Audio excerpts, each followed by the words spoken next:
Okay, let's dive right into this. Welcome to The Explainer. Today, we're unpacking one of the absolute rawest, most tribal spectacles in modern sports, the state of origin. But we're looking at it through a very specific lens. We're zooming in on one club that essentially acts as a massive talent factory for this whole thing, the Sydney Roosters. We really want to figure out what happens when state pride literally demands that you betray your everyday club loyalties. I mean, just think about this for a second. How do you tackle your best mate? It's kind of a bizarre paradox, isn't it? You got these incredibly elite athletes who literally spend every single day together. They train in the exact same system, share the same locker room. Yet, when this time of year rolls around, the script completely flips. Guys who usually celebrate tries together are suddenly tasked with, well, shutting each other down hard. Section 1. The Teammate Paradox. Best mates to bitter enemies. To really wrap our heads around this dynamic, we just need to look at the 2026 Sydney Roosters squad. On one side, you've got their normal club reality.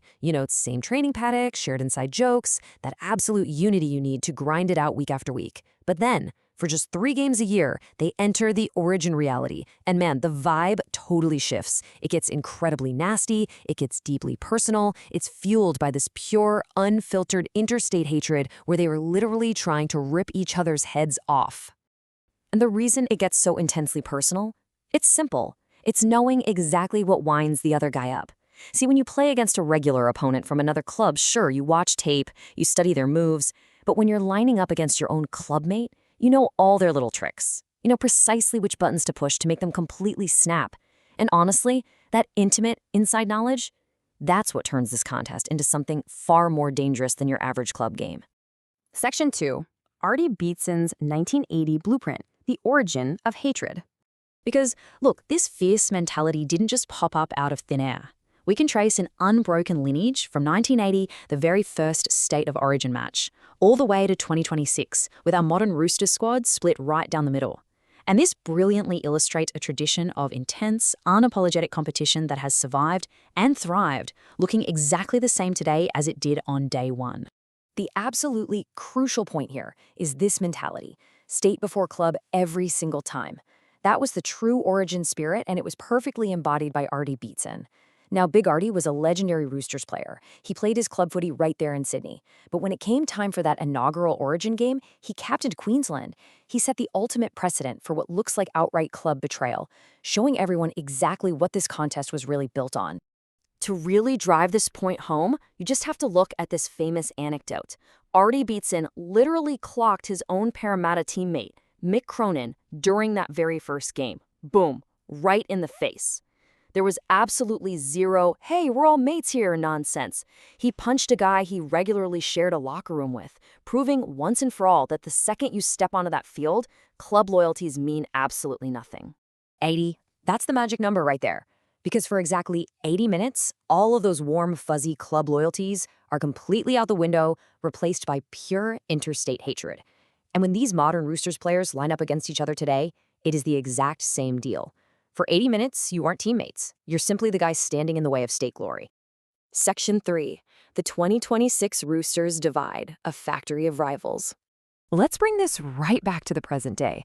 Now, what's really interesting about this breakdown is you have the NSW Blues on one side and the Maroons on the other, and both are heavily populated by boys from the exact same Roosters camp.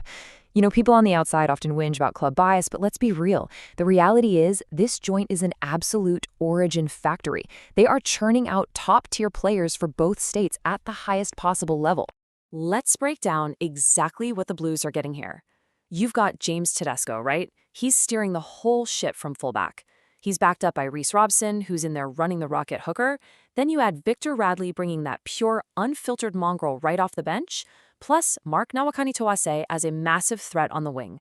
They are taking their daily club intensity and injecting it directly into that light blue jersey. But then, over in the Queensland camp, you have this incredible counterforce drawn from the very same club. You've got Sam Walker pulling the strings with his trademark spark at halfback. Robert Toia is holding it down in the centers, and you've got Lindsay Collins doing all the heavy lifting up front. They are bringing that exact same Roosters intensity straight to the Maroons. So, it begs the question, right? Who actually wins when teammates collide? When the unstoppable force meets the immovable object? And, get this, Both of them are going to be wearing the exact same club tracksuit to training the very next week.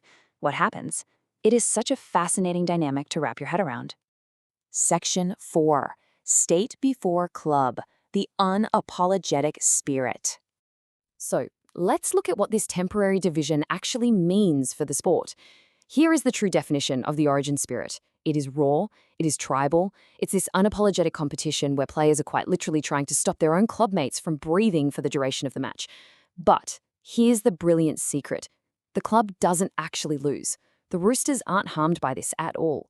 The game wins, the fans win, because we all get to witness a level of sheer intensity and passion that you simply cannot manufacture anywhere else. At the end of the day, it all comes down to this one iconic mantra: mate versus mate, state versus state.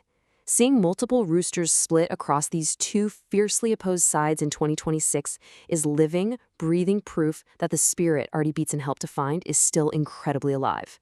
Its origin exactly the way it should be. Frankly, nothing else even comes close. Which leaves us with a final thought to ponder as we wrap up. Does any other sport in the world demand this level of absolute betrayal for state pride?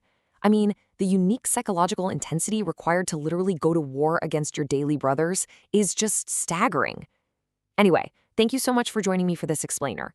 I really hope mapping this out has given you a fresh appreciation for the absolute madness and brilliance of this rivalry. Keep questioning, keep learning, and I'll catch you next time.